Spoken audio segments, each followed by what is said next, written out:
रिक्षा काढणार तेवढ्या काय झालं कोणास ठाऊक, तो म्हटलं की लोक थांबले तर आपण पण थांबायला काय हरकत आहे. मग त्या रिक्षावाल्याने रिक्षा तिथं लावली आणि आतमध्ये येऊन बसला आणि एवढा तल्लीन तो झाला वचन ऐकण्यासाठी, तो स्वतःला विसरला. आणि त्यानंतर पुन्हा ज्या लोकांना त्या रिक्षामध्ये तो घेऊन आला, तो म्हटलं की आंटी उद्या आपण लवकर येऊ आणि मला 3 दिवस या सभा अटेंड करायच्या. तो मुस्लिम व्यक्ती 3 दिवस सतत आणि सतत त्या सभा ऐकत होता, देवाचं वचन ऐकत होता. देवाच्या लोकांना भाषा शैली चांगली, वक्तृत्व चांगले म्हणून लोक देवाकडे वळत नाही. देवाकडे वळण्यासाठी कारणीभूत आहे ते त्याचं वचन. आणि देवाचं वचन आमच्या अंतःकरणाशी बोलतं ना, त्यासाठी जीवन बदललं जातं. एक पंजाबी परिवार ओरिजिन त्या ठिकाणावर आलं, त्याने देखील येशूला स्वीकारलं. आणि मग काही फोन्स मला येऊ लागले की येशूचा स्वीकार पुण्यातले लोक आता मोठ्या प्रमाणामध्ये करत आहेत. ते महान कार्य करत आहेत. या दिवसामध्ये आम्ही अधिक लक्ष देवाच्या वचनाकडे लावणं गरजेचं आहे. जोपर्यंत परमेश्वर आमच्या जीवनामध्ये येत नाही, त्याचं खरं स्वरूप, त्याचा स्वभाव जोपर्यंत आम्हाला समजत नाही, तोपर्यंत आमचं परिवर्तन होऊ शकत नाही. आमचं परिवर्तन होणं गरजेचं आहे. जगामध्ये प्रत्येक व्यक्ती देवाचा शोध घेत आहे आणि देव शोधत शोधत आज जर मी पाहिलं तर 33 कोटी देव निर्माण केले माणसाने. म्हणजे ज्याच्या हाती जे सापडलं आणि तो ते देव आहे.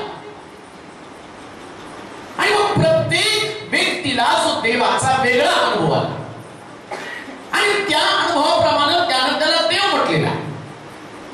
मग जर तुम्ही गेला तर जगामध्ये तुम्हाला असे लोक सापडतील की ते कुत्र्याला पण देव म्हणतात, नाही का, त्याच्यातले देव म्हणतात. पण पिसळलं तर त्याच्यापासून पाय लागतात. देव कधी मिसळतो का? मग त्याच्यात पण त्याला देव सांगतो. काही लोकांना असं वाटतं प्राण्यांमध्ये, झाडांमध्ये देव आहे. म्हणून मी पाहतो की पोट सावित्रीच्या दिवशी त्या झाडाला दोरा बांधतात आणि त्या नवऱ्याला 7 जन्म बांधून टाकतात. पण मला नाही वाटत एका जन्मात तो राहत नाही, तेव्हा घटस्फोट करतो निघून जातो. म्हणजे कल्पने निर्माण केलेले देव आहे. पवित्र शास्त्र स्तोत्र संहिता 105 आणि त्याचं 4थं वचन आपण वाचूया. स्तोत्र संहिता 105 आणि त्याचं 4थं वचन काय सांगते आपण वाचूया. परमेश्वर व त्याचं सामर्थ्य शोधा. देवाचा शोध आम्ही घेणं गरजेचं आहे. परमेश्वराचा शोध घेणं गरजेचं आहे. स्तोत्र 105 आणि 4थं वचन.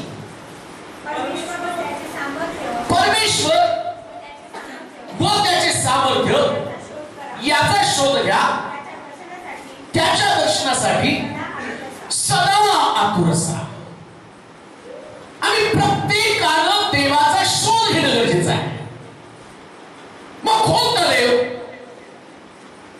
प्रत्येक जण परमेश्वराचा शोध घेत आहे आणि प्रत्येकाला परमेश्वर आवश्यक आहे. मुळात मनुष्याचं जीवन देवाशिवाय अपूर्ण आहे.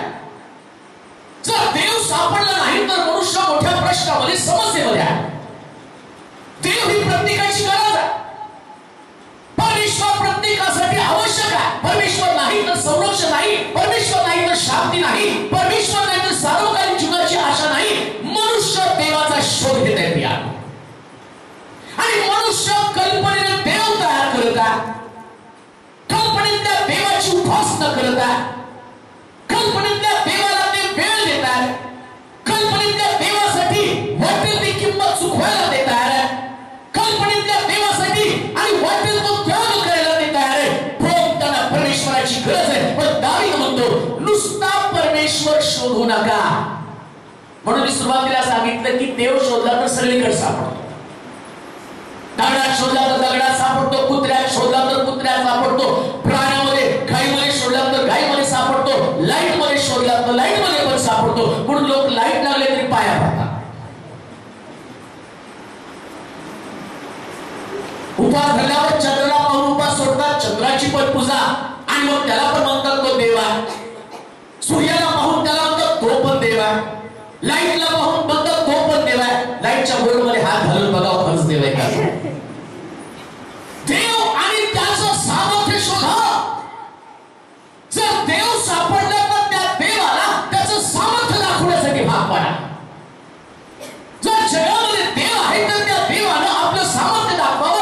म्हणून दावीद त्या ठिकाणी म्हणतोय नुसतं परमेश्वर शोधू नका, तर परमेश्वराचं सामर्थ्य शोधा. देवाची प्रिय लोक जगामध्ये देवाला शोधत आहे. मनोभाव आहे. माणसं सांगतील, लोक सांगतील, पुरोहित सांगतील, पंडित सांगतील, धर्मगुरू सांगतील, त्या पद्धतीने देव शोधत आहे. पण दावीद म्हणतो नुसतं परमेश्वराला शोधू नका, तर त्याचं सामर्थ्य तुम्हाला शोधता आलं पाहिजे. या जगामध्ये अनेक दैवत आहेत प्रियांनो, पण जी दैवत तुमची आणि तुमच्या जीवनातल्या पिढ्या काढू शकतील, जी दैवत तुम्हाला योग्य मार्ग दाखवू शकतील, जे देव आणि तुमच्या जीवनात शांती आणेल, असा एकच देव आहे. आणि दावीद म्हणतो तो देव स्वर्गामध्ये असणारा देव आहे. स्वर्ग आणि पृथ्वीचं निर्माण करणारा देव, ज्याच्या शब्दामध्ये सामर्थ्य आहे. एकच देव या पृथ्वीवरती अस्तित्वात आहे. आणि बायबल सांगतं तो शब्द बोलला आणि शब्दाच्या सामर्थ्यानं विश्वानं आकार घेतला. होय देवाचे प्रिय लोक, असाधारण देवाची आम्ही स्तुती करत आहोत. ना तो मूर्तीमध्ये राहत, ना तो दगडामध्ये राहत, ना तो लाईटमध्ये राहत, ना तो मंदिरामध्ये राहत, ना तो मोठमोठ्या सभांमध्ये राहत. देवाचे प्रिय लोक, परमेश्वराचा शोध तुम्हाला घ्यायचा आणि शोधणारा परमेश्वर, सापडणारा परमेश्वर, उपलब्ध होणारा परमेश्वर, मदत करणारा परमेश्वर, आणि त्याचं नाव काय? त्याचं नाव यावे, म्हणजे स्वतः अस्तित्वात असणारा देव. ज्या देवाला कोणी निर्माण करू शकत नाही, हा देव स्वतः निर्माण झालेला देव आहे. आम्ही म्हणाल का? बऱ्याच लोकांना प्रश्न आहे, देवाला कोणी निर्माण केलं? माणसाला देवाने निर्माण केलं, मग देवाला कोणी निर्माण केलं? एका व्यक्तीनं देवाला कोणी निर्माण केल्याच्यावर प्रकाश टाकताना तो म्हटला, हिरवा रंग सरळ आहे का वाकडा? हिरवा रंग सरळ आहे का वाकडा? अहो त्याला दिशाच नसती ना. तो रंग आहे, तो रंग असल्या कारणानं त्याला दिशा नाही, त्याला आकार नाही, त्याला फक्त स्वरूप आहे. तसं देव कुठे कसा आहे, वाकडा आहे का सरळ आहे, त्याला कोणी निर्माण केलं? आणखी एक तो व्यक्ती सांगताना म्हणतो की कोणीतरी एक व्यक्ती येतो आणि डिनर सेट आणतो आणि तो म्हणतोय सावकाश वापरा, अनब्रेकेबल तुटणार नाही. पण ते म्हणतात की सावकाश वापरा, अनब्रेकेबल खाली टाकू नका नाही तर तुटतील. अनब्रेकेबल या शब्दाचा अर्थ काय हो? न तुटणारा. तसं देव या शब्दाचा अर्थच आहे निर्माता. त्याला कोण निर्माण करू शकेल? मग देव कोण आहे, त्याला कोणी निर्माण केलं, या प्रश्नाला तिथं अंत मिळतो का? कारण देवाला कोणी निर्माण करू शकत नाही, देवाला निर्माण करता येत नाही, पण देवाला शोधता मात्र येतं. देवाला कोणी निर्माण करू शकत नाही, निर्मितीचं सामर्थ्य आमच्यामध्ये नाही आहे.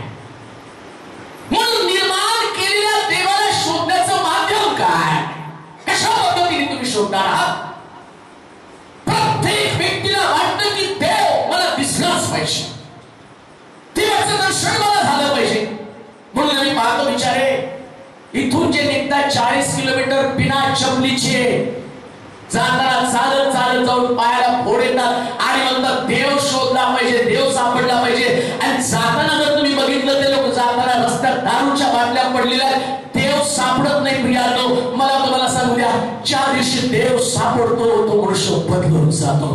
देव ज्याला सापडला त्याचं स्वरूप बदललेलं आहे. ज्या लोकांनी परमेश्वराचा शोध घेतला, योहान म्हणतो प्रभू तुम्ही राहता कुठं? योहानानं येशू बरोबर गेला आणि प्रभू येशू ख्रिस्त ज्या ठिकाणी तो राहिला त्याला पाहिलं, येशू हा देव आहे. त्याला स्वरूप समजलं, त्याला देवाचं खरं सामर्थ्य समजलं. तो आपल्या घरी गेला आणि त्याच्या भावाला घेऊन आला, मला मसीहा सापडलेला आहे. शमरूनी स्त्री याकोबाच्या विहिरीवरती आणि त्या येशूला भेटत असताना येशू तिला म्हटलं, बाई मला पाणी दे. ती म्हटली तुम्ही यहुदी, मी शमरूनी, आणि तुम्हाला कसं पाणी देणार आहे? यहुदी आणि शमरूनी देवाला भेटत असताना ना पापी ना धार्मिक या गोष्टीचा वाद नाही. प्रियानो, खरा वाद एकच आहे, कोण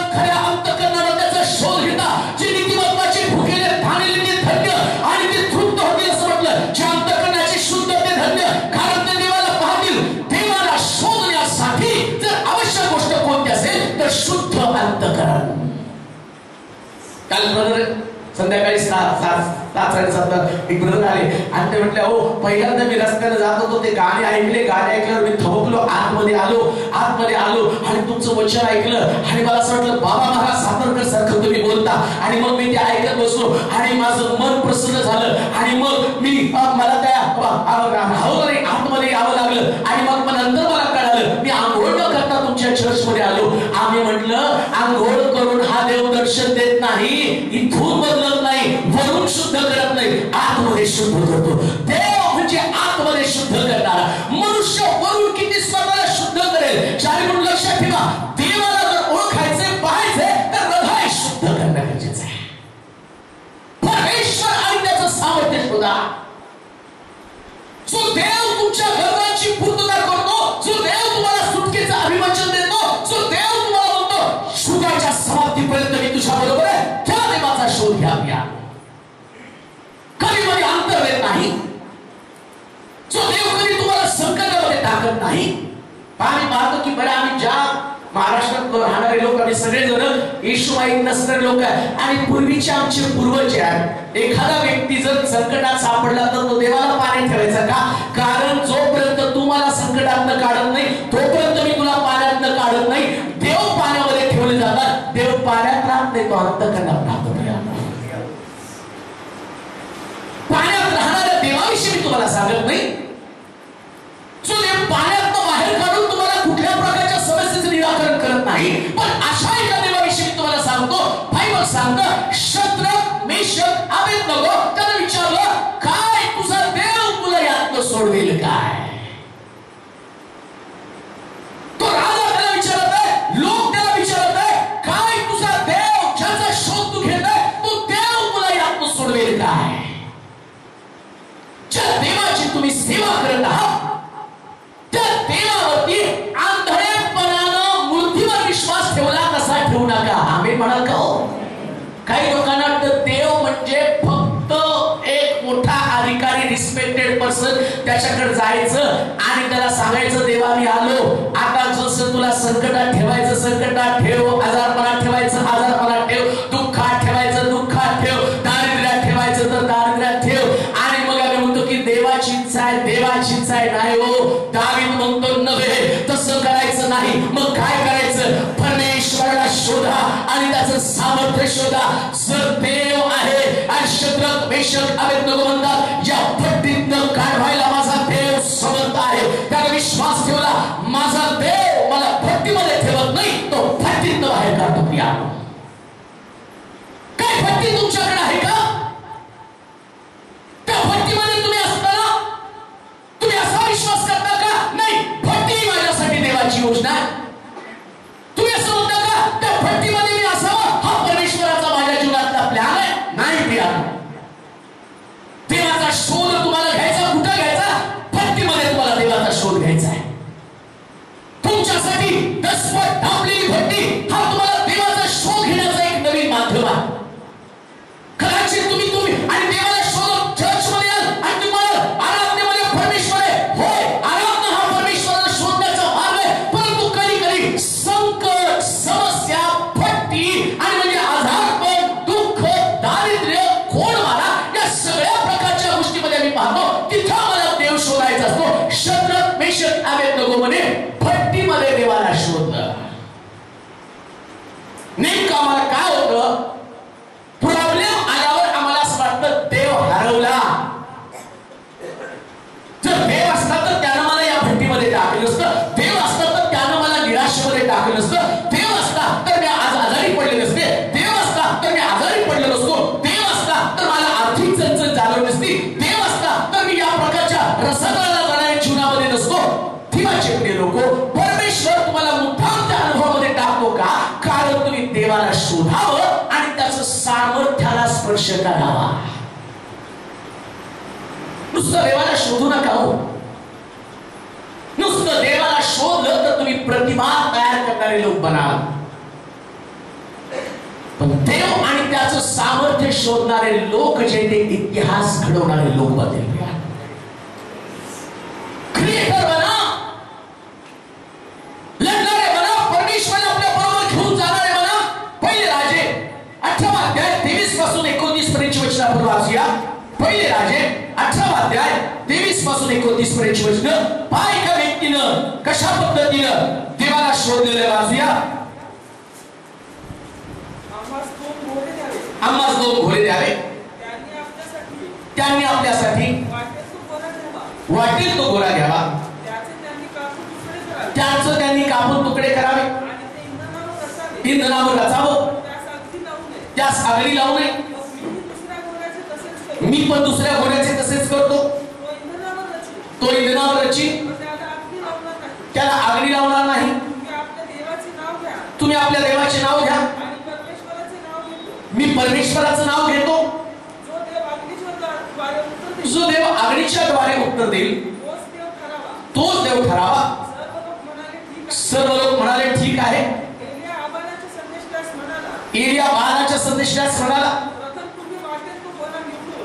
तुम्ही वाटेल तो घोडा निवडून सिद्ध करा. तुम्ही पुष्कळ जण आहात, आपल्या देवाचं नाव घ्या, आगळी मात्र लावू नका. त्यास दिलेला घोडा त्यांनी सिद्ध केला. सकाळपासून 2 प्रहरापर्यंत ते बाळाचे नाव घेत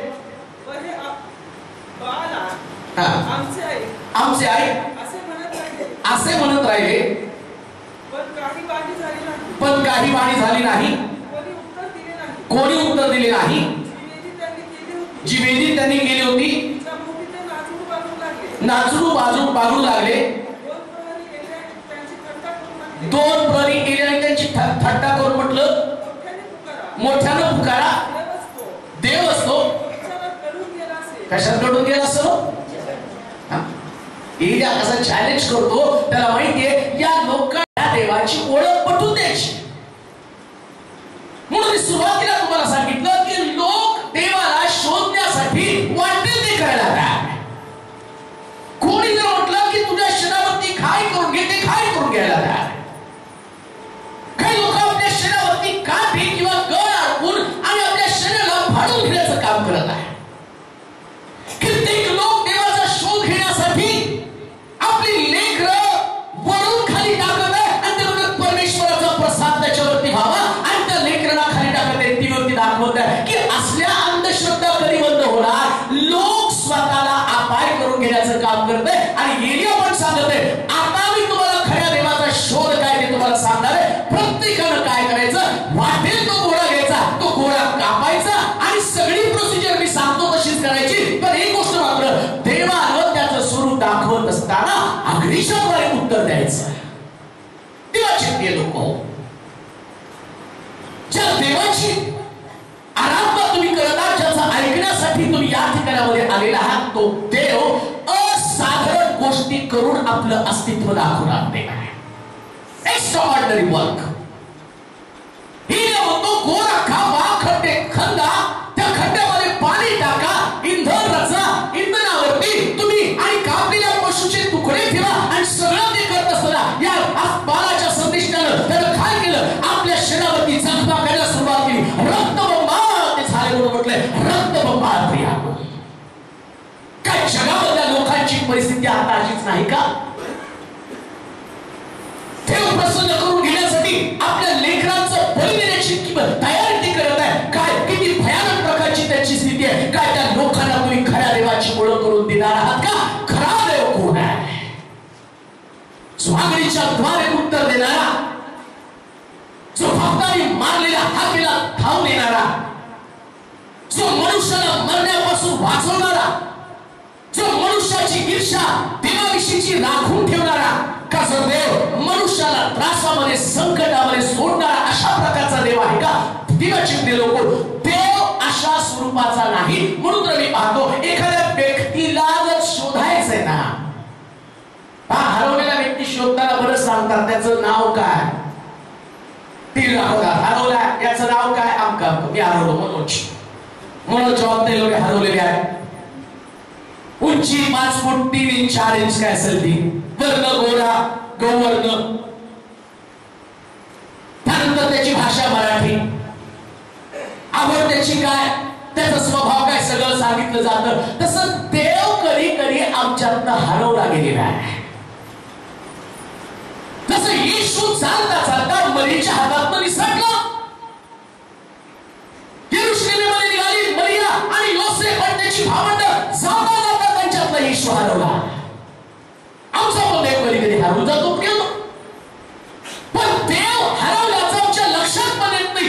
इतकं काही आम्ही त्या संसारामध्ये, प्रश्नामध्ये, बिझनेसमध्ये, व्यापारामध्ये अडकून पडतो आणि मग आम्ही काय करतो, आता हरवलेला देव शोधण्यासाठी आम्ही आमच्या पद्धतीने काम करायला सुरुवात करतो. देव हरवला आता सापडला पाहिजे.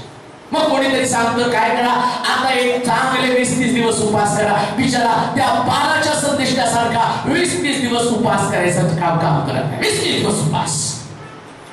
कोणी म्हणतं की चला 4 धामाची यात्रा करा, देव सापडेल. 4 धामाच्या यात्रा करून येतात. कोणी म्हणतं देव तुमच्या घरात गेलेला आहे, तुमच्या घरात त्या पिढा नाहीशी व्हायला पाहिजे, मग त्या ठिकाणामध्ये रक्त सांडा, होम करा, यज्ञ करा, दिवाचे ते लोक. येशू असा देव आहे, तो हरवत नाही. त्याला फक्त डोळ्यावरची झापड काढली की तो आम्हाला दिसतो.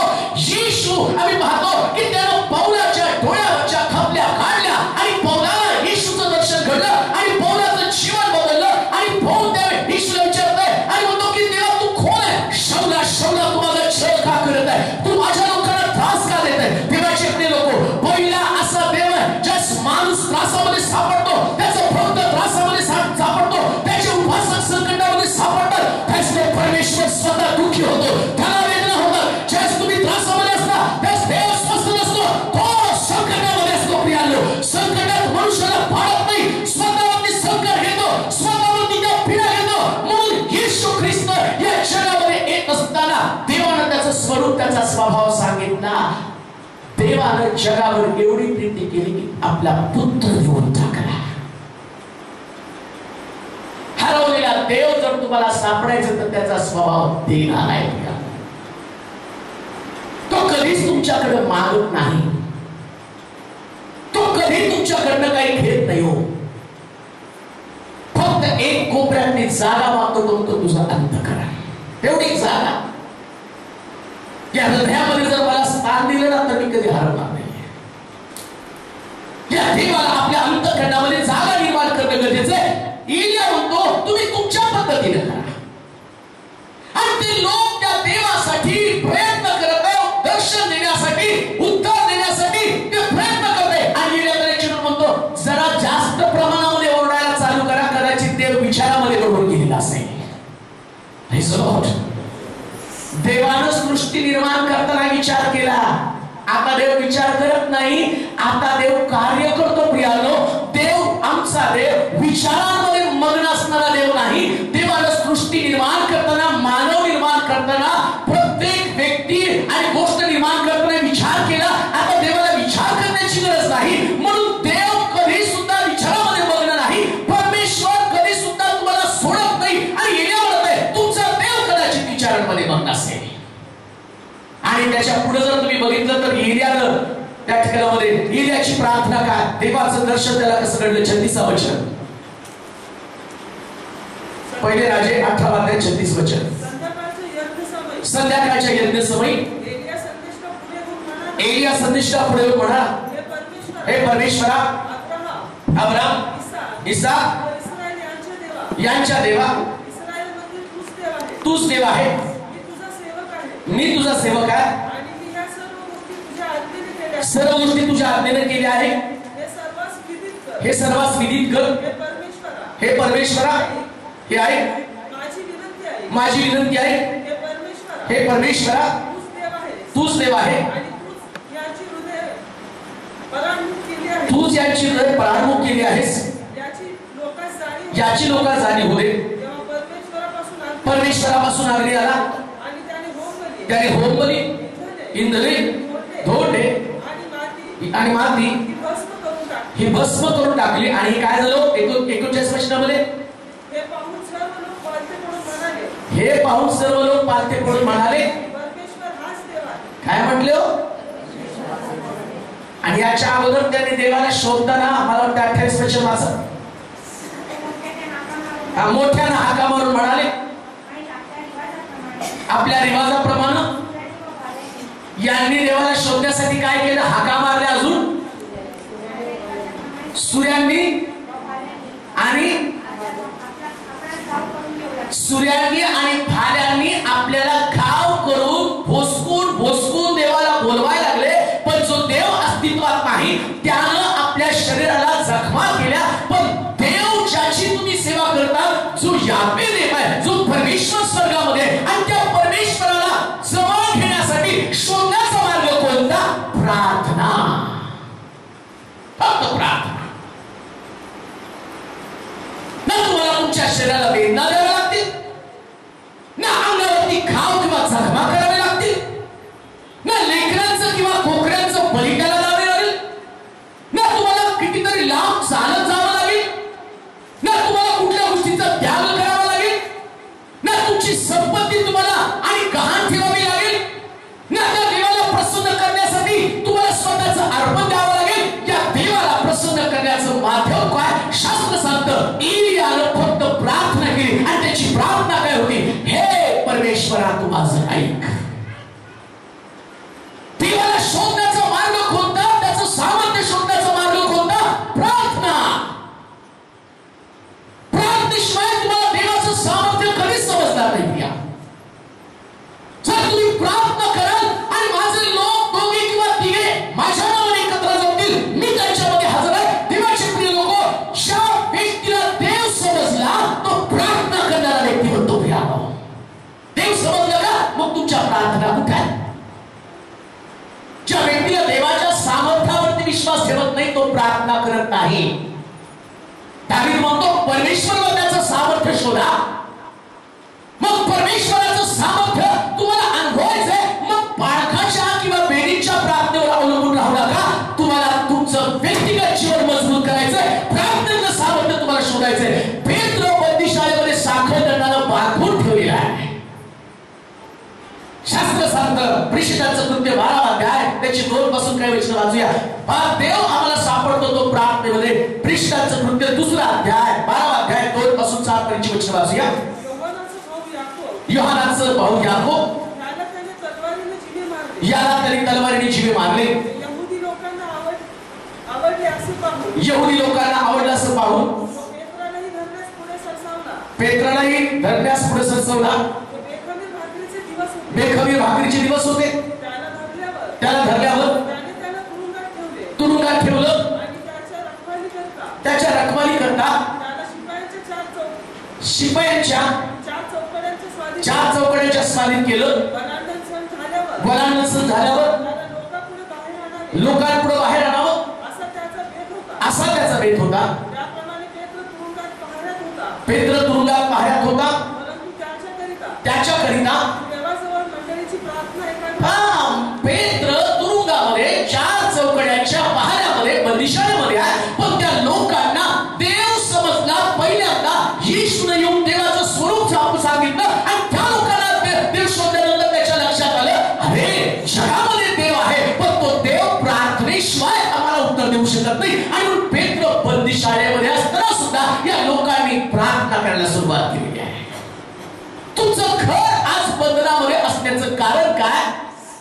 काही लोक म्हणतात नाही हो आम्ही पण कित्येक रविवारी चर्चला आलोय पण अजून पण आमच्या घराला सुटका मिळाली नाही, अजूनही आमचं कर्ज फिटलं नाही, अजूनही आम्हाला आरोग्य मिळालं नाही, अजूनही आम्हाला समाधान मिळालं नाही, अजून पण आम्हाला नोकरी लागली नाही, अजून पण आमच्या जीवनामध्ये यश आलं नाही, अजून पण मला चांगल्या गोष्टीचा अनुभव आला नाही. अहो तुम्ही देव शोधला पण त्याचं सामर्थ्य कुठे शोधलेलं आहे? कुठे तुमच्या लक्षात आलं की त्याचं सामर्थ्य कशामध्ये? म्हणून कित्येक लोक बंधनात जीवन जगत आहेत.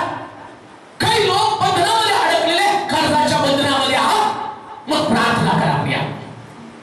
रोगाच्या बंधनामध्ये आहात मग प्रार्थना करा. व्यसनाच्या बंधनामध्ये तुमचं कुटुंब आहे मग प्रार्थना करा. तुमची समस्या तुमचं घर आणि जटिल अशा प्रकारच्या प्रश्नामध्ये अडकलेले का मग प्रार्थना करा. भेट लोक बंदिशाळेमध्ये असताना साखर दंडानं मारला गेलेला आहे पण मंडळीला ठाऊक आहे आता देव शोधला आणि सापडलेला आणि मग त्याने काय केलं? चला एकत्र जमून त्यानं प्रार्थना करायला सुरुवात केलेली आहे. जगामध्ये कोणताही प्रश्न प्रार्थनेच्या सामर्थ्यापुढे टिकाव होऊ शकत नाही, कारण देवानं सगळ्यात मोठं विश्वासदारांना दिलेलं शस्त्र कोणतं असेल तर प्रार्थना. म्हणून पौल म्हणतो की तुमची शस्त्र सामुग्री दैहिक नाही, तुमचं झगडणं रक्त आणि मांसाबरोबर नाही, सत्ता अधिकार व आकाशातला दुरात्मा समूह यांच्याबरोबर तुमचं युद्ध आहे. आणि मग तो म्हणतो की प्रार्थना हे त्याला एक प्रमुख प्रकारचं शस्त्र लढण्यासाठी. समजला तर प्रार्थना घडल्याच पाहिजे. प्रार्थनेशिवाय तुम्हाला सामर्थ्य प्राप्त होऊ शकत नाही, प्रार्थनेशिवाय तुम्हाला विजय मिळू शकत नाही. जितक्या प्रार्थना कराल तितका मोठा विजय तुम्हाला प्राप्त होणार आहे. येशू ख्रिस्ताला देव समजला, तो तुम्ही स्वर्गात आलो आणि स्वर्गात आल्यानंतर पवित्र शास्त्र सांगतं त्याला ठाऊक आहे की मोठ्या गोष्टी मला जगामध्ये करायच्या. साधारण मानवासारखं तो असताना बायबल सांगतं दमून थकून आल्यावर रात्रभर डोंगरावरती प्रार्थना करायचा आणि सकाळी उठून तो मिरॅकल्स करत होता, चमत्कार करत होता. 5 भाकरी 2 मासे त्याच्याकडे आल्यावर त्याला आभार मानले, पित्याचं धन्यवाद गायला आणि त्या प्रार्थनेच्या द्वारे देवाचं स्वरूप, देवाचं सामर्थ्य त्याने जाणून घेतलं. या 5 भाकरी आणि 2 माशाला आणि त्याला मल्टिप्लाय करता का आलं, कारण त्यानं प्रार्थना केली. आज तुमच्या घराला बरकत का नाही? तुम्ही म्हणता देव माझ्याकडे आहे पण बरकत नाही, प्रार्थना करत नाही. मला तुम्हाला सांगू द्या, ज्या दिवशी तुम्ही प्रार्थना कराल तुमचं घर बरकतीनं भरल्याशिवाय राहणार नाही. आम्ही म्हणाल का? आता त्या मावशीने साक्ष सांगितली, त्यांच्या मुलाच्या ऑपरेशनला 30,000 रुपये त्यांना पाहिजे होते, ते मिळत नव्हते. मला माहित नाही पण त्यांनी जे बोललं त्यातनं कळलं की त्यांना ते मिळत नव्हते. पण बसून त्यांनी प्रार्थना केली असेल, देवा काहीतरी कर. समजा प्रार्थना जर केली नसती तर तो कावळा तिथंच अडला असता, ते आशीर्वाद त्यांच्याकडे आले नसते. काही वेळा परमेश्वराला द्यायचं असतं पण देवानं, ईश्वर जाताना देवाचं एक सूत्र सांगून गेलं, मागा म्हणजे तुम्ही मागत नाही म्हणून पावर त्याच्यामध्ये आहे, देव सापडलाय. पण काही लोक मागत नाही आणि काही लोक दुसऱ्याला मागणी करायला लावतात. हालेलुया, नाही का? दुसऱ्याला मागणी करायला लावतात. बरेच लोक म्हणतात की एक काम कर, माझं त्याच्याकडे जरा पोझिशन डाऊन आहे, माझी इज्जत नाही त्याच्याकडे, असं कर, तुम्ही घेऊन मला द्या. पण तू सगळं जाणणार आहे. मग पास्टरला बोलतात देवा तू कशाला मागतो? आणि लक्षात ठेवा, मध्यस्थाला घेऊन मागितल्यावर कमी मिळतं पण जाऊन प्रत्यक्ष मागितल्यावर सगळ्यात जास्त मिळतं. जोरात हालेलुया म्हणाल. कुठला मध्यस्थ वापरू नका. कदाचित तुमचा मध्यस्थ वाटेत तुमच्या वाटेच गेलं तुम्हाला थोडंच दे. कधी कधी असं घडतं. मी सांगतो त्याला देतो तर जास्त बरं झालं तुझ्याकडे आलं, थोडस मला पण मिळालं तर मी पण संकटामध्ये आहे. नाही हो, तुम्ही डायरेक्ट तुमच्या देवाला मागा, कारण तो देव सामर्थ्यामध्ये आहे. देव व त्याच्या सामर्थ्याचा शोध घ्या. मंडळीला त्याचं सामर्थ्य कळालं, एकाग्रतेने प्रार्थना करत बसली. कदाचित तुमच्या घरातला प्रश्न तुमच्या प्रार्थनेसाठी आलेला असेल. कदाचित तुमची समस्या, तुमचा आशीर्वाद तुमच्या प्रार्थनेने आणलेला असेल. ज्याला देव आणि त्याचं सामर्थ्य समजलं तो प्रार्थनामय जीवन जगू लागतो. प्रियानो, किती पण मोठा प्रश्न आला आपल्याला कळतं की आता मला गुडघे टेकणं गरजेचं आहे, आता मला प्रार्थना करणं गरजेचं आहे. म्हणून येशू ख्रिस्तासमोर लाजरस कबरेमध्ये पडला, त्याची वडील म्हणती आता तो त्याचं प्रेत सडलेलं असेल, त्याला वास सुटला असेल, पण येशू म्हणतो हरकत नाही, मला तिकडे घेऊन चला. आणि मग त्याला आपली दृष्टी स्वर्गातल्या बाबाकडे लावली आणि तो देव स्वर्गामध्ये आहे आणि मला माहिती त्याच्यामध्ये सामर्थ्य आहे. आणि त्याने प्रार्थना केली आणि प्रार्थना केल्यावर त्याच्या सडलेल्या शरीराला पुरवण करण्याचं काम देवाने केलं. प्रार्थना करणं काम तुमचं आहे, शरीराला पुरवण करणं काम देवाचं आहे. हालेलुया. सोपं आम्हाला करायचंय. कधी कधी आम्ही सडलेल्या शरीराचे जास्त विचार, एवढा मोठा प्रश्न कशाला देवाला सोडवायला लावायचा? मग बसा त्या खबरेतच पडा, तुमचं प्रेम खबरेमध्ये राहू द्या, त्या प्रेमाचा दुर्गंध तुम्हाला येऊ द्या. देवाचे प्रिय लोक, लाजरस खबरेमध्ये राहणं हे गौरव नाही. लाजरस सडलेल्या अवस्थेमधून बाहेर पडून त्या खबरेतून बाहेर येणं हे मोठं गौरव आहे आणि ते गौरव परमेश्वर तुम्हाला देतो. परंतु एक गोष्ट निश्चित आहे, परमेश्वर शोधणं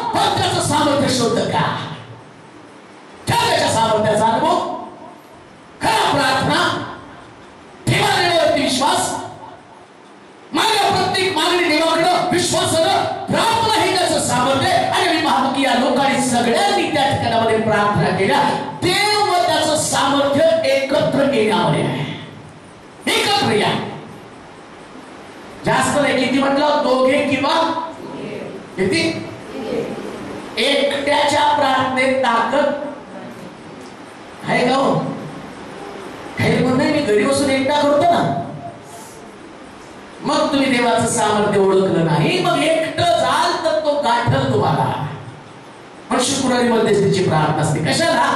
देवाचं सामर्थ्य अनुभवायला. देवाचं सामर्थ्य अनुभवण्यासाठी. एक बाई या ठिकाणामध्ये आज ते आले नाही होते चर्चला. विदर्भी बाई पहिल्यांदा चर्च मध्ये आली, तिने बाप्तिस्मा घेतला,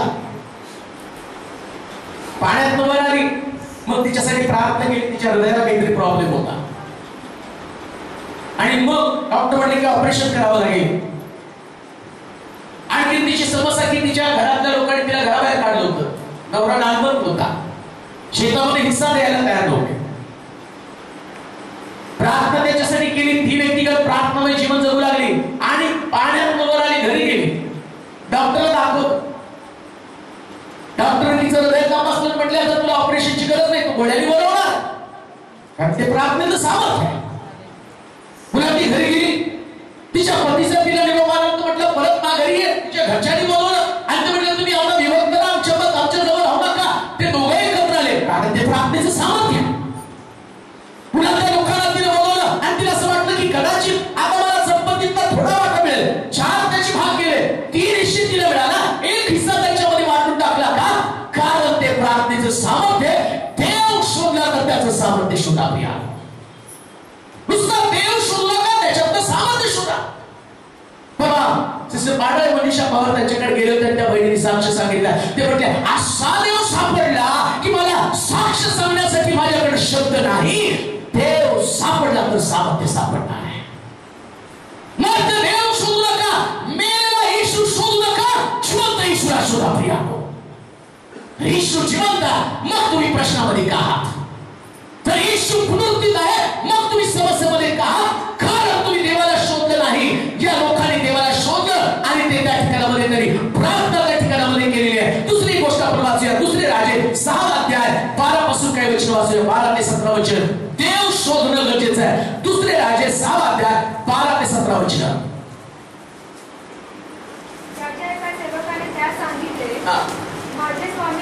माझे स्वामी राज, असा कोणी नाही. आपण शयनगृहामध्ये बोलता ते शब्द इस्रायलचा संदेश आलिशा इस्रायलच्या राजास कळतो. हा देव कसा आहे तो मनात ते शब्द जाणतो. आम्ही म्हणाल का? जोरात आम्ही म्हणाल का? जाणतो तर तुम्हाला आता कसं असं त्याच्याकडे बघा सगळ्या कसा. ते दोघं पती पत्नीकडे चर्चला यायला आले. का त्यांच्याशी बोलता बोलता ते म्हटले अहो चर्च मध्ये आलो, आम्ही मागे बसलो आणि घरामध्ये आम्हाला खूप त्रास व्हायला, आपण म्हटले घर सोडायचं. आणि तेवढ्यात तुम्ही तिकडून बोलला घरात त्रास होतो म्हणून घर सोडण्याच्या भानगडीत पडू नका. चर्च सुटल्यावर मी माझ्या बायकोला विचारलं काय तू तर सांगितलं का पास्टरला आपण घर सोडणार आहे? ते म्हटले नाही हो, मला म्हणून तुम्ही सांगितलं. ते म्हटले मी पण नाही सांगितलं, तू पण नाही सांगितलं. मग आपण घरात चर्चा केलेल्या गोष्टी ह्यांना समजतात कसं? इस्रायलाचा देव ते प्रगट करतो. ज्या देवाची तुम्ही सेवा करता, ज्या देवाची तुम्ही उपासना करता, तो सामर्थ्य प्रगट करणारा देव आहे. मग त्या गोष्टी राहणारा देव. आणि म्हणून आरामाच्या राजाला प्रश्न केला, अहो मी काहीतरी विचार करतो, मी तर बंदिस्त खोलीमध्ये माझ्या बेडरूम मध्ये मी बसलेला असतो आणि बेडरूम मध्ये कसं काय बेडरूम मधली गोष्ट मी बोलत असताना एवढं गुप्त बोलतो, ती त्या व्यक्तीला कसं काय प्रगट होतो? तो म्हटला अहो हा देव सर्वव्यापी आहे. कुठं पण तुम्ही बसला ना तिथून पाहतो आणि त्या देवाकडे सगळ्यात भारी सिस्टम आहे. प्रेज लॉर्ड म्हणाल का हो? इतकी भारी सिस्टम आहे ना, तिथल्या सगळ्या गोष्टी देव त्याच्या लोकांना प्रगट करतो. आणि नेमकं त्या आलिशाला प्रगट केलं. आलिशाला प्रगट केलं पण पहा त्या ठिकाणामध्ये काय घडलेलं माझ्या त्याच्या एका सेवकाने त्या सांगितलं माझे स्वामी राज, असा कोणी नाही. आपण बेडरूम मध्ये जे बोलता, शयनगृह लक्षात येणार नाही, बेडरूम मध्ये जे बोलता ते शब्द इस्रायलाचा संदेश अलीशा इस्रायलच्या राजाला कळवतो. त्याने म्हटलं कोठे आहे ते पहा. माणूस पाठवून त्यास पकडून आणतो. हा, बातमी लागली. घोडेवर किती माणसाला, एका माणसाला पकडायला किती पाठवलं? घोडे आणि रथ, अजून किती सैन्य? म्हणजे भारतानं पाकिस्तानच्या बॉर्डरला जेवढं सैन्य लावतं तेवढं एका आलिशाला पकडायला सैन्य पाठवलं. किती हो? सैन्याची तुकडी. बरेच लोक म्हणतात आम्ही काय एक फटक्यात आलेले हो. तुम्ही साधे लोक नाही. तुम्हाला मारण्यासाठी सैन्याच्या तुकड्या पाठवल्या तरी तुम्ही कधी सुद्धा हरवू शकत नाही. इतकं देवानं तुम्हाला सामर्थ्य दिलं. आरामाच्या राजाला ते कळलं, पण अजून आम्हाला कळलं. हालेलुया. आरामाच्या राजाला कळालं की हा माणूस कोणी साधा सुद्धा नाही. काय करतो? या आलिशाला तलवार चालवण्याचं कसं नाही. या आलिशाकडं AK-47 नाही की तो आल्यावर सगळ्या सैन्याला मारून टाकणार. नाही, या आलिशाकडं कुठलं युद्धकलेचं शिक्षण नाहीये, पण या आलिशाकडं सगळ्यात ताकदवान गोष्ट कोणती असेल? ज्या त्या आरामाच्या राजाला भीती वाटते तो साधा सुद्धा नाही, रथ आणि घोडे. का रथ आणि घोडे? त्या बायबलमध्ये एक वचन आहे, अनेक लोक रथाचा आणि घोड्याचा अभिमान बाळगतात. आम्ही तर त्याला माहिती आहे की आमच्या रथापेक्षा एक पॉवरफुल गोष्ट याच्याकडे आहे. याचा पाठलाग करण्यासाठी रथाची गरज आहे. तुमच्यामध्ये सगळ्यात पॉवरफुल रथापेक्षा जास्त ताकदवान धावणारा पवित्र आत्मा. तो पवित्र आत्मा जर तुमच्यामध्ये असेल, म्हणून फिलिप ज्या सबस्टिट्यूशन रथामध्ये फिलिप आत्म्याने भरला आणि तो रथाबरोबर पळू लागला. आरामाच्या राजाला देखील कळलं की आज या व्यक्तीला पकडायचंय. हा व्यक्ती माझ्या हाती लागणार नाही. या व्यक्तीमध्ये सामर्थ्य आहे. या व्यक्तीला देवाला शरण गेलेला. हा व्यक्ती देवावर विश्वास ठेवणार आहे. जिवंत देवाची ओळख त्याला. मी मूर्तीपूजक व्यक्ती आहे, पण जिवंत देवाच्या परिचयाचा असणारा व्यक्ती आलिशा आहे. या आलिशाला त्यानं रथ आणि घोडे आणि सैनिक याला घेऊन पाठवलं. आणि पवित्र शास्त्र काय सांगतं वाचूया. दोन व्यक्ती पैलू त्या ठिकाणामध्ये. मोठे सैन्य पाठवलं. काय केलं? किती सैन्य होतं? एक शहर नगर सगळं सोलापूर शहर जर वेढून टाकलं. आता ते वेढणं म्हणजे दोन पोलीस इथं दोन पोलीस तसं नाही. मुंगी सारखं सैन्य असतं. ते सैन्य सगळ्या नगराभोवती आणि त्या ठिकाणामध्ये आलेले एवढं सैन्य पाठवलं. पुढे काय घडलं? नेमकं काय घडलं वाचूया. कोण गेला सकाळी? गेजी गेला चूळ भरायला. आणि चूळ भरायला गेल्यावर त्याला वरून पाहिलं काय दिसलं हो? सैन्य घोडे वरत यासह नगरास वेढा दिला आहे असं त्याच्या दृष्टीस पडलं. तो आपल्या धन्यास म्हणाला, स्वामी हाय हाय, आता आपण काय करावं? हाय सुंदर बोलला तो. काय तो म्हणाला? भिऊ नको. त्याच्या पक्षाचे आहे. ज्याला देवाचं सामर्थ्य कळतं तो शत्रू पक्षाचा विचार करत नाही, तो देवाच्या पक्षाचा विचार करतो. प्रिया, कदाचित तुमच्याकडे खूप मोठे प्रश्न असतील. तुमच्या समस्या त्या रथासारख्या घोड्यांसारख्या सैन्याने वेढल्यासारख्या असतील, पण ज्याचा त्याला देव सापडला, त्याला त्याचं सामर्थ्य कळलं आणि तो म्हणतो त्यांच्या पक्षाचे आहे, त्याच्यापेक्षा आमच्या पक्षाचे अधिक आहे. आणि गेहजीने जे पाहिलं ते वास्तव होतं. पण देवाला ओळखणारा व्यक्ती, ज्याला देव सापडला, तो वास्तव जीवनावर विश्वास ठेवत नाही, अवास्तव जीवनावर विश्वास ठेवतो. आम्ही म्हणतो. मग काही लोक म्हणतात नाही, ओव्हर बोलू नका. ज्याला देव समजतो तो ओव्हर बोलतो. आम्ही म्हणाल का? ज्याला देव कळत नाही तो अंडर बोलतो. म्हणजे अंडर म्हणजे कसं? माझा पगार जर असेल 20,000, मी नेहमी 5,000चा विचार करतो. 5,000 का अंडर. माझा पगार 20,000 आहे, आणि मला देव आणि त्याचं सामर्थ्य कळलं, मी 40,000चं बोलतो, याचा अर्थ मी राहिलेलं ताकद कुणाकडून घेतो? देवाकडून घेतो. आता जे दिसतं त्या आदिशाला काही अग्नीचे रथ आणि घोडे दिसत नाही. गिरीला दिसतात तिथं रथ, घोडे, सैनिक, भाले, वरची सगळं काही त्यांच्या हातामध्ये आहे. काही गोष्टी तुम्हाला दिसतात यासाठी की तुम्ही देवाच्या सामर्थ्यावर अवलंबून राहावं आणि त्या परिस्थितीमध्ये देवाला शोधावं.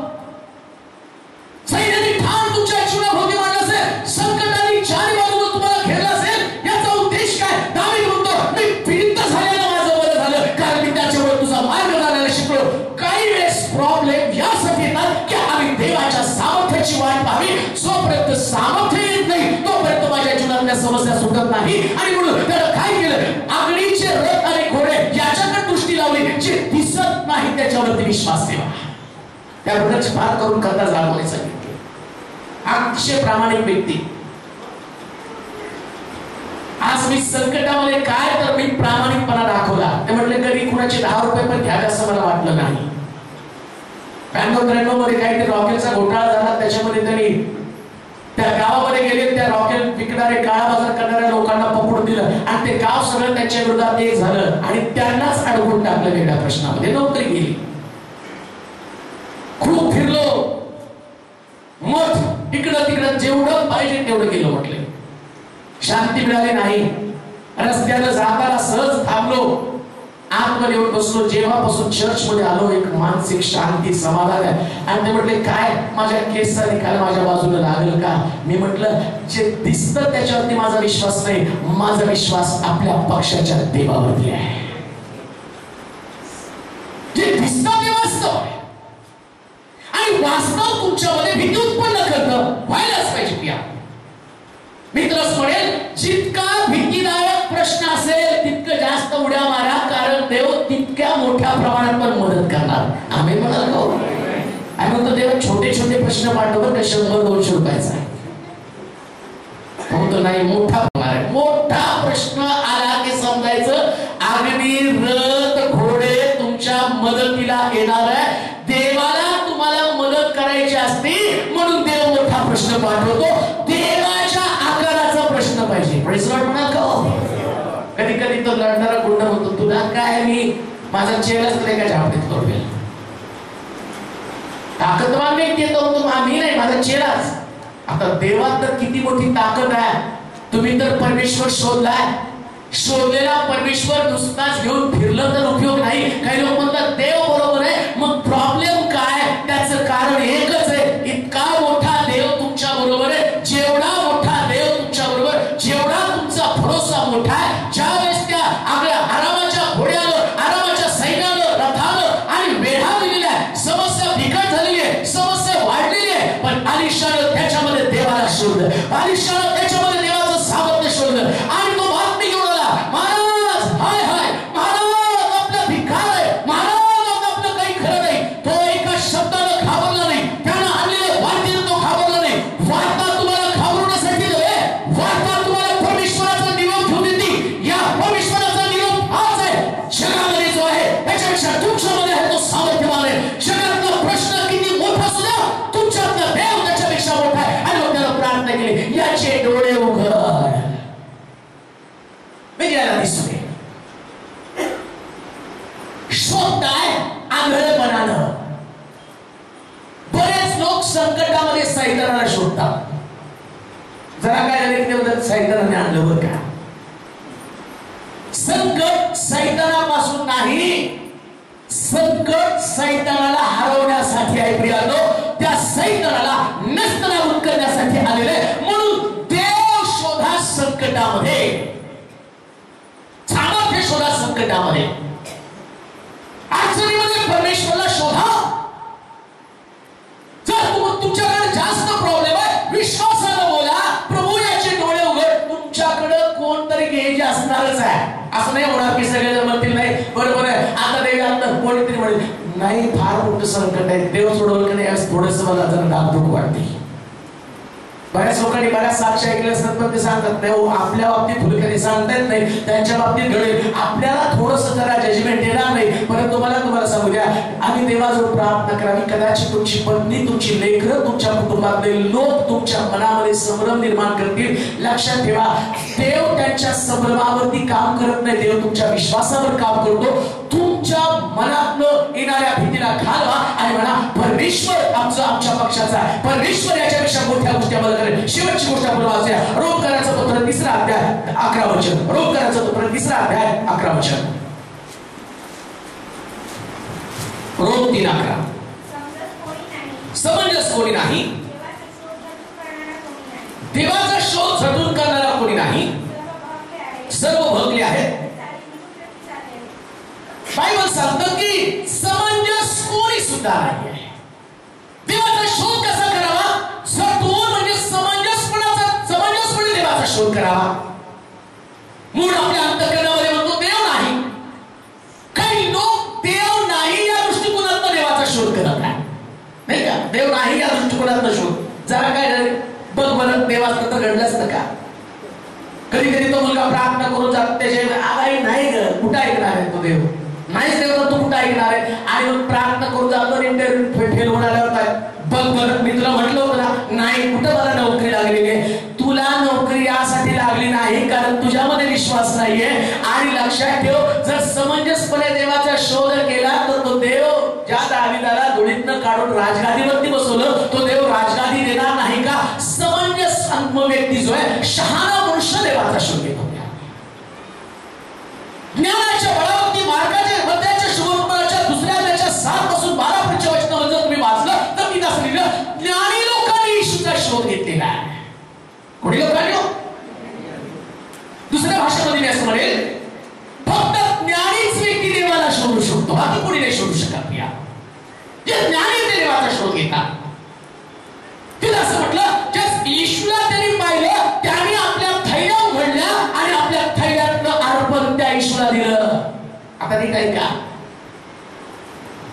लोक आपल्या ज्ञानाचा उपयोग पैसा कमवण्यासाठी करतात नाही का? प्रत्येक जण शिक्षण कशासाठी घेतो? त्याच्या डोक्यात एक भविष्य असतं. हे केल्यावर 50,000ची नोकरी, ती केली, ते केलं, दवाखाना टाकला तर लाख रुपये महिन्याला कुठे गेले. सगळे लोक ज्ञानाचा उपयोग कशासाठी? पैसा कमवण्यासाठी. खरा ज्ञानी तो आहे. शास्त्र सांगतं, या ज्ञानी माणसानं देवाला पाहिल्याबरोबर थैल्या उघडल्या आणि आपला पैसा देवाला देऊन टाकला, कारण त्याला कळालं हे ज्ञान जे आहे, या ज्ञानाच्या बळावरती मी एवढं धन कमवलं. पण आज खरं धन माझ्या समोर आहे आणि प्रभू येशू ख्रिस्त सगळ्यात सुंदर धन आहे. प्रभू येशू ख्रिस्त हा शाश्वत जीवनाचा अधिपती आहे. हा ज्याच्या मागे मी लागलो, माझा वेळ मी खर्च केला, ज्या गोष्टीच्या पाठीमागे मी धावत होतो, मला असं वाटलं मी भरपूर धन मिळवेल. परंतु लक्षात ठेवा, जो जास्त धन कमवतो तो ज्ञानी नाही, ज्याला देवाला कमवलं तो ज्ञानी प्रियानो. जगामध्ये विद्वान लोक आणि जगामध्ये चांगले आणि शिकलेले लोक, सायंटिस्ट लोकांना शेवटी कळतं परमेश्वराशिवाय गत्यंतर नाही. त्यांना प्रभूला शरण यावं लागतं. जर तुम्ही सुरुवातीला प्रभूला शरणात आत्ताच तुम्ही देवाचा शोध घेतात, ज्ञानी लोक, त्याचं टायटलच मत्याच्या शुभवर्तमानाच्या 2 अध्यायाच्या 7 पासून 12 वचनाचं जर टायटल तुम्ही वाचलं तर मी असं लिहिलं, ज्ञानी लोक येशूचा शोध घेत होते. ज्ञानी म्हणून पौल सुद्धा म्हणतो, समंजस कोणी सुद्धा नाही. कोणाला ज्ञान नाही येते. जर तू देवाचा शोध घेणारे लोक कोणी पण नाही आहेत. किती शोकांतिका आमच्या आत्मिक जीवनाची. जर प्रभूनं माझ्या जीवनामध्ये चांगलं काही केलं तरच देवाचं स्वरूप किंवा स्वभाव किंवा देवाच्या अस्तित्वावर आम्ही विश्वास ठेवतो. पण कधी कधी प्रॉब्लेम आल्यावर त्या प्रॉब्लेम मध्ये देवाला शोधण्याच्या ऐवजी प्रॉब्लेम मधला त्रास किंवा त्या संकटामध्ये असणारा त्रास त्याला जास्त मी शोधत बसतो आणि त्याच्याविषयी जास्त बोलतो. पौल म्हणतो, झटून देवाचा शोध करणारा कोणी पण नाही. झटून देवाचा शोध करा. झटून देवाकडे झाप घ्या. नुसतं परमेश्वर शोधू नका, त्याचं सामर्थ्य शोधा. परमेश्वर कुठं तुम्हाला सापडणार आहे? बायबल सांगतं, दोघं किंवा तिघं माझ्या नावाने एकत्र जमतील तर मी त्यांच्यामध्ये सापडणार आहे. कुठे सापडणार आहे परमेश्वर? मंडळी, या नात्याने तुम्ही एकत्र जमता, त्याच तिथं परमेश्वर असतो. कुठे सापडणार आहे सामर्थ्य? कधी कधी येशू सापडतो पण त्याचं सामर्थ्य सापडत नाही. येशूच्या मागे चाललेले आहेत. कित्येक लोकांना तो चमत्काराचा अनुभव आला नाही, आंधळेपणाने येशूच्या मागे चाललेले. प्रॉब्लेम होते, समस्या त्यांच्याकडे होत्या, त्यांना पण आधार पडत. एक रक्तस्रावी स्त्री येशूच्या मागे गेली आणि तिनं येशूला पाहिलं, देव सापडला. पण ती म्हणती आता नुसतं देवच मी पाहणार नाही, आता देवाचं सामर्थ्य पण मी शोधणार आहे. ती गेली आणि त्याच्या वस्त्राच्या गोंड्याला स्पर्श केला. तिने त्याचं सामर्थ्य त्या वस्त्राच्या गोंड्यामध्ये शोधलेलं आहे, वस्त्रामध्ये सामर्थ्य शोधलेलं आहे. सामर्थ्य वस्त्रामध्ये. तारणाची वस्त्र दिलेली आहे. सामर्थ्य तारणामध्ये, उद्धारामध्ये सामर्थ्य. ज्या दिवशी तारण म्हटलेलं वस्त्र तुम्हाला मिळतं, त्या दिवशी तुमचं रूपांतर होतं. तुमचं तारण हे तुमचं सामर्थ्य आहे. येशूवरती विश्वास ठेवून बाप्तिस्मा घेणं ही सगळ्यात उत्तम गोष्ट आहे. जस मी बाप्तिस्म्याच्या रूपाने येशूला आपलं जीवन देतो, मी ख्रिस्ताला स्वीकारतो, त्याचं सामर्थ्य स्वीकारतो. रक्तस्रावी स्त्रीनं त्याच्या वस्त्राच्या गोंड्याला स्पर्श करून सामर्थ्य अनुभवला. रक्तस्रावी स्त्री मध्ये तिला अनुभवलेलं सामर्थ्य आम्हाला अनुभवणं गरजेचं आहे. पुष्कळच्या गोष्टी सांगण्यासारख्या, परंतु मी एक गोष्ट निश्चित सांगेन, सामर्थ्य शोधायचं आहे एकत्र येण्यामध्ये, सामर्थ्य शोधायचं आहे दाखवण्यामध्ये. तिसरी गोष्ट मी तुम्हाला सांगेन, देव बोलला आकाश हो आणि शब्दाने त्यानं आकाश निर्माण केलं. सामर्थ्य शोधा शब्दामध्ये आणि शब्द देवाचं वचन आहे. प्रियानो, या वचनामध्ये सामर्थ्य शोधा. पवित्र शास्त्र उघडा, शास्त्रातली प्रत्येक वचन तुमच्या जीवनाला लागू करा. तर पवित्र शास्त्रातल्या शब्दावरती तुम्ही विश्वास ठेवला, ते शास्त्रातले शब्द तुमच्या जीवनाला आकार देण्याचं काम करणार आहे. कित्येक लोक पवित्र शास्त्राला शोधत नाहीये, ते चर्च मध्ये ऐकतील तेवढंच, ते काय लिखा ऐकून तेवढंच नाही हो. घरी गेलं आणि येशूचा शब्द शोधायला सुरुवात केली, देवाचा शब्द शोधायला सुरुवात केली, वाचायला सुरुवात केली आणि वाचलेला शब्द माझ्याशी बोलू लागतो आणि बोललेल्या शब्दाचं लागूकरण माझ्या जीवनामध्ये मी करायला सुरुवात करतो. ज्यास मी वाचतो, शद्रक मेशक अबेदनगोला देवानं भट्टीतनं सोडवलं, भट्टीची तीव्रता त्यानं कमी केली. दानिएलला सिंहाच्या गुहेतनं सोडवलं, योसेफला बंदिशाळेमधनं काढलं. दानिएलच्या लेकरांना आणि परमेश्वरानं अत्यंत लेकरांनी दानिएलवरती छाल तुटले, त्याच्या विरोधात मागले, परमेश्वरानं त्याला शांत केलं. किती वचन सुंदर पवित्र शास्त्रातली, ती वचन मी माझ्या जीवनात लागूकरण करतो आणि वचनाच्या द्वारे देव माझ्या जीवनाची पुनर्बांधणी करतो. शब्दामध्ये सामर्थ्य, देवाच्या वचनाला शोधा. जर देव सापडायचा आहे तर तुम्हाला वचनाच्या बाहेर देव कधीच सापडणार नाही. प्रिया, म्हणून येशू म्हटला मी आणि पिता एकच आहे. तुम्ही माझ्यामध्ये, माझी वचनं तुमच्यामध्ये राहतील. देवाच्या वचनामध्ये येशू आहे. म्हणून पवित्र शास्त्र सतत बरोबर असूया, सतत प्रिया. या शास्त्रातली जादू उशाखाली घेण्यामध्ये नाही आहे. या शास्त्रातली जादू जे असते अंतःकरणामध्ये जातं ना, त्याच खरं ते काम करायला लागतं. हे वचन जे ते मस्तकामध्ये बसू द्या आणि संकट आल्याबरोबर ते वचन बोलल्याबरोबर त्या वचनाने संकट पडून जाणार आहे. सामर्थ्य सगळ्यामध्ये, सामर्थ्य शब्दामध्ये, सामर्थ्य किंवा देव कुठं सापडतो, तो एकत्र येण्यामध्ये देव सापडतो. आणि तिसरी गोष्ट, चौथी गोष्ट, परमेश्वर सापडतो कुठं, शोधावं त्याला कुठं शोधावं. बंदिशाळेमध्ये साखळदंडाने बांधलेला आणि साखळदंड बांधलेला असताना तो साखळदंड एकमेकावरती आदळून देवाची स्तुती करत आहे. आणि त्याच ठिकाणामध्ये बंदिशाळेचे पाय डगमगले, भूमी थरथर कापली आणि त्या पेत्राची बंधनं घडून पडली. देवाचे प्रिय लोक, जर देवाचं सामर्थ्य शोधायचंय तर उपासनेमध्ये ते सामर्थ्य आहे, आराधनेमध्ये. आम्ही म्हणाल का? जोरात आम्ही म्हणाल का? म्हणून आराधना पण मिस करू नका हो. जसं मी आराधनेला सुरुवातीपासून एकदा ना, देव तिथं सामर्थ्य उभ्याला चालू करतो. बंदिशाचे पाय डगमगले, अशी उपासना, अशी आराधना त्यांनी केली की त्या आराधनेमध्ये ती भूमी थरथर कापली, कंपाने झाली आणि सही सलामत देवाचे दास तिथून बाहेर पडले. का? कारण आराधनेमध्ये सामर्थ्य देव स्तवनामध्ये बसणारा देव आहे. कुठे शोधायचे प्रभूला? दावीद म्हणतो परमेश्वरला शोधा, त्याच्या सामर्थ्याला शोधा.